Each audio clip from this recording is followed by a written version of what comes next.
Saksakallan gunarnavasya Vande Guru Sri Charanarvindam.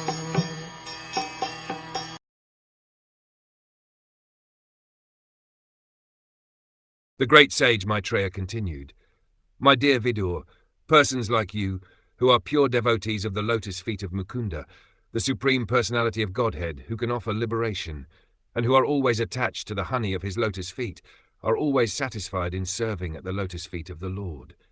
In any condition of life, such persons remain satisfied, and thus they never ask the Lord for material prosperity. In the Bhagavad Gita, the Lord says that he is the supreme enjoyer, the supreme proprietor of everything and anything within this creation, and the supreme friend of everyone. When one knows these things perfectly, he is always satisfied. The pure devotee never hankers after any kind of material prosperity. The karmis, however, or jnanis or yogis, endeavor always for their own personal happiness. Karmis work day and night to improve their economic condition, jnanis undergo severe austerities in order to get liberation, and yogis also undergo severe austerities by practicing the yoga system for attainment of wonderful mystic powers. A devotee, however, is not interested in such activities. He does not want mystic powers or liberation or material prosperity. He is satisfied in any condition of life, as long as he is constantly engaged in the service of the Lord. The Lord's feet are compared to the lotus, wherein there is saffron dust.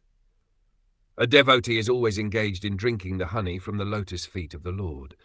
Unless one is freed from all material desires, he cannot actually taste the honey from the Lord's lotus feet. One has to discharge his devotional duties without being disturbed by the coming and going of material circumstances. This desirelessness for material prosperity is called nishkama. One should not mistakenly think that niskama means giving up all desires. That is impossible. A living entity is eternally existent, and he cannot give up desires. A living entity must have desires. That is the symptom of life. When there is a recommendation to become desireless, it is to be understood that this means that we should not desire anything for our sense gratification.